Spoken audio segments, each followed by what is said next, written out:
This is going to be John Cena's last WrestleMania. That's it. You know, we just saw him in his last Rumble. We know he's going to be done come December.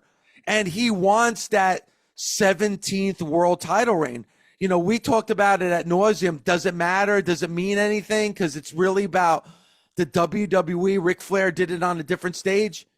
But even Ric Flair said if there was one guy he'd want to see beat it, it would be John Cena have that 17th title run. And now we've heard from John Cena where he wants it.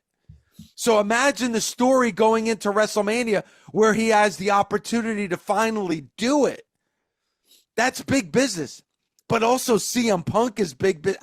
It's very, very difficult because what match does CM Punk have? And what's the story with CM Punk if once again he's not in the main event at WrestleMania, Mark? And if you ever want to protect somebody, always have somebody play the spoiler.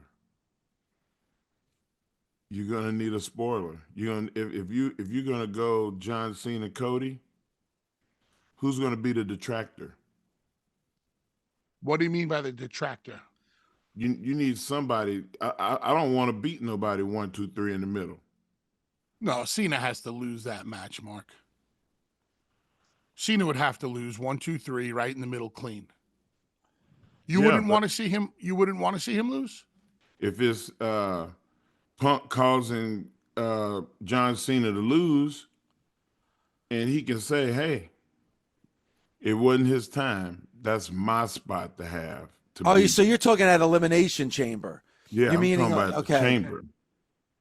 And then you have somebody derail that, but I don't think that I would want to see as a fan Cena at Mania, because I feel like that Punk is the one that always wanted and always needed to have that WrestleMania main event, because he really, at the time that it got pulled away from him, he deserved it. In a weird way, Mark, I think he's going to get his main event. You want wrestling to work the way the fans are surprised, or the fans are like, yes, because people pay money for their feeling. WrestleMania is going to be about the money and the feeling. What's the best option? John Cena losing? If John Cena lose at WrestleMania, that's worse. I'm not happy with that. I'm a hate I spent my money. So, all right. So this is interesting to me, Mark. And Bully, I think you would agree. If we see Cody and Cena, most likely Cody's beating Cena at WrestleMania. Right, and it would suck. All right.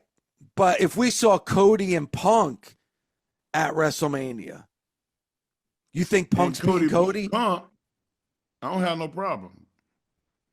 I'm happy because Punk is going to be the bad guy. He's going to be the antagonist. And Cody is Cody. He's the face of the company. But if you put Cena in that spot, it's going to be like kissing your sister, man. Everybody going to judge the shit out of you. Like, why did you do that? Ugh. It's interesting. Tongue out. Those are two different takes. I love it. Bully, you're saying what's best for business is John Cena and Cody Rhodes. And Mark is saying that's the last thing he wants to see is Cody against John Cena. And I think it's the last thing he wants to see from a personal point of view or from a business point of view, Mark. It's business. Because you're going to leave with a sour taste in your mouth. No, I can give you a different perspective on that, Mark, if you want to hear it. I do. That's what I'm here for. I'm here for the wrestling. There's no bigger name on the roster right now around the world than John Cena. He is a movie star and he is a WWE superstar. Roman is a huge WWE superstar who has put his toe in the water of Hollywood. Anybody else there that might have, maybe wrote a book or done some Hollywood. Cena is a star all over the world. Cena, a guy who spent so much time over in Asia, over in whether it was China or Singapore or Japan. He learned Mandarin. Just learning a language like that gets you over in another country. Yada, yada. John Cena versus Cody Rhodes is the biggest money match around the world. Remember, the scope of this playing field with the WWE has always been the world. As a matter of fact, in our contracts in the WWE, it says the scope of this contract shall be the world, meaning that this contract is a binding agreement between you and the WWE, no matter where you work on God's green earth. The biggest money match is Cody and Cena. Now, how do you do it where you don't leave a bad taste in everybody's mouth like Mark had suggested? To me, it's very easy. The match is all about Cody, and the only way Cody can ever become the guy, the way John Cena was the guy, is to beat the guy on the biggest stage of them all. That's Cody's story. What's Cena's story? The chase to break the record. It's easy cheesy. It's right there in front of us. It's babyface. Yes, it's going to get tense on the microphone moving forward, and Cody will struggle to keep up with John if John decides to kick it into another gear. John has that gear that very, very, very few can handle on the microphone with him. And I don't even, John was able even to get into The Rock's head at one time. They'll have the match. Cody wins. You have your passing of the torch moment. John endorses Cody. Cody leaves the ring, and there's John all alone with 70,000 people at WrestleMania chanting, "Thank you, Cena," and giving him a standing ovation, and John bowing his head and saying thank you. There's your feel-good moment. It works across the board. That's if they went in that direction. If they decided to go Cody, Cena, Cody over, that's how you do it. That's like, it's almost idiot-proof. It's going to work no matter what. If you want a different take, give me a different direction. Well, I mean, there's a lot here. I mean, there's not that much there. Well, I mean, I think there's a lot to what you said, which is that the one thing that you have to remember is that you have a very short shelf life with John Cena. You only have one WrestleMania left with John Cena. After WrestleMania 41, you're never going to see John Cena in the ring for a WrestleMania ever again. And I think when it comes to John Cena, you guys know John Cena a lot more than obviously I do. If he says it's his last one, you would have to assume it's going to be his last one. Like, yeah. I don't think if John Cena is going to come back a year later and said, you know what, I've decided I want to wrestle longer. Like, yeah, I guess you have to be of the assumption that this is it for John Cena. CM Punk, as long as he stays healthy, should give you at least another 3 or 4 WrestleManias, maybe even more than that. John Cena, you only have one. So you got to make the best use of John Cena that you can in his last ever WrestleMania. So if you're not using him against Cody, who do you want to use John Cena against? Randy Orton? I would save Cena Orton for Cena's last match. Logan Paul? Okay, you could make an argument for that type of match. But John Cena said, I'm going to the Royal Rumble. I want to win the Royal Rumble because I want to go after that championship and break the record. He loses. He still has the same goal in mind. He's in the chamber. If he loses the Rumble and he loses the chamber, then it's just kind of like, meh, okay, take care, brush your hair. Yeah, and I also feel like he said in the ring, I want to go. I'm entering myself in the Rumble because I want that 17th title run. Then he doesn't win the Rumble. Then he goes into Elimination Chamber, and after the press conference after the Rumble, he's like, I'm going to be in the Elimination Chamber. I think I deserve it. I think I've earned it because I've been the top guy in this company. It's best for business, and it's best for me. Then if he fails that Elimination Chamber, then how? Then what? Then he's going to cut it. Yeah. The mission statement is dead. Then it's done. Yeah. What you came back for, you have no shot of getting anymore.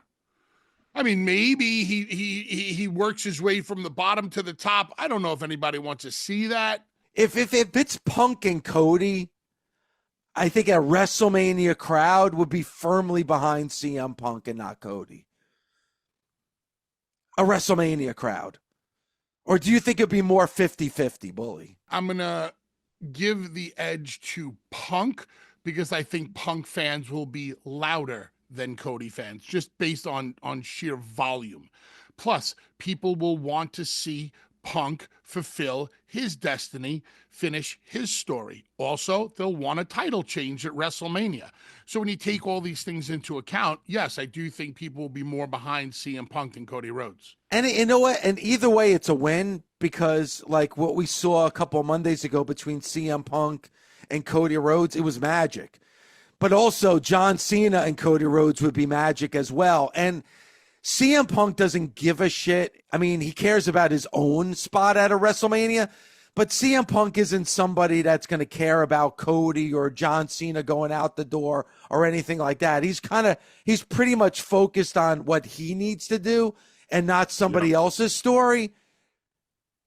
John Cena would have no problem passing the torch to Cody Rhodes.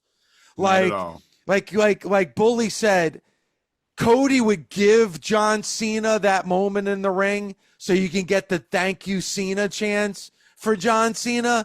But John Cena would have no problem lifting up Cody's arm and saying, this is the guy that's going to take us into the future. I have never been on board with this Cena record thing. It doesn't make logical sense to me. I think Cena is a 16-time WWE champion, and he is the man in the WWE, not the world. Ric Flair is the man on the planet. They're going with this narrative. They're going with the narrative now. So once you throw that narrative out there, and John Cena has done it not once but twice. He did it before the Rumble, and now he's doing it before Elimination Chamber. He's making it clear, but also he's making it clear that not only is he going after that, he wants that 17th run. Like Mark, he wants to win it for a 17th time. Like I actually think you guys are going to think I'm crazy. What? Why are you laughing? Did you just went, I actually think if given the opportunity, I could see Cena beating Cody at WrestleMania and he's not going to stay around. He's staying around to the end of the year. That's the thing you have to understand. It doesn't end at WrestleMania. Okay. John Cena's not retiring after WrestleMania. He's going all the way to December.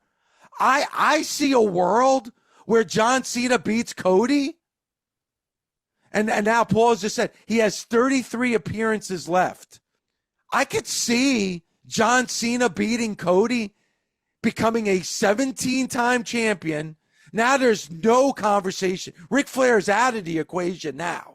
Now John Cena is the ultimate champion, and it's a WWE homegrown superstar that is the ultimate champion, the greatest of all time. They're going to tout him the greatest of all time, and that's going to be his farewell tour. Can somebody unseat John Cena before he says goodbye? I could see him winning. I see it now. Now that you lay it out like that. Bully, what you think? The one point that Dave made that I can see the WWE salivating over is being able to say that they're a homegrown guy who they created in a test tube in OVW, who now became the one of the biggest pro wrestlers, and on many people's Mount Rushmore is now in the #1 spot of the most decorated world heavyweight champion of all time. WWE can take full credit for this. We're no longer talking about somebody else, despite the fact that the WWE has tons of respect for Ric Flair. The WWE always wants it to be about their guys. Quite honestly, the WWE had no good reason to ever break the Dudleys' record. What the Dudleys did there was unprecedented. Another team comes in and, shatters the records, but they wanted their teams to top the Dudleys. And I get that. The WWE will always want their creations to outshine anybody else's creations. And this goes back to look at what Vince did to the Road Warriors or to Dusty Rhodes, or how he even watered down Ric Flair at times, what they did to the NWO and Sting at WrestleMania. There's a history of it. If I presented it to a jury, that's my case law right there. So for that point alone, I could see Cena winning. And the fact that they're bringing it up. Like, if they had no intention of John Cena winning, I don't think John Cena would bring up that. They wouldn't have brought it up. They wouldn't have lit the candle. Because Mark and Bully, they reminded you of that. They didn't need to do that. They are now reminding you that John Cena needs to break this record. And if you ever wanted to go down the road of Cody turning heel a lot sooner than later, if John Cena ever were to defeat Cody Rhodes at WrestleMania, that could be Cody's Anakin moment where you ruined me. You needed to come back to satisfy your own ego. You couldn't just stay tied with Flair. Why did you need to come back? Look at what you've done to me. You ruined me. And Cody can take that road and go down. This is just an if, by the way. Capital if. I got another if.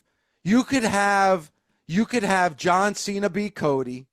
John Cena's your new champion. You have a returning Randy Orton. You always said that the final match, and I think a lot of people would think the best final match for John Cena would be Cena and Randy Orton. Randy Orton then wins the championship. And then you have Cody chasing Randy Orton, his mentor, the guy who brought him in. And then you have that story between Cody Rhodes and Randy Orton to take you into 2026. I mean, that's not a bad way to go, Mark. No, it's not. And the way you just laid that out, shit, hell, I buy that, Dave.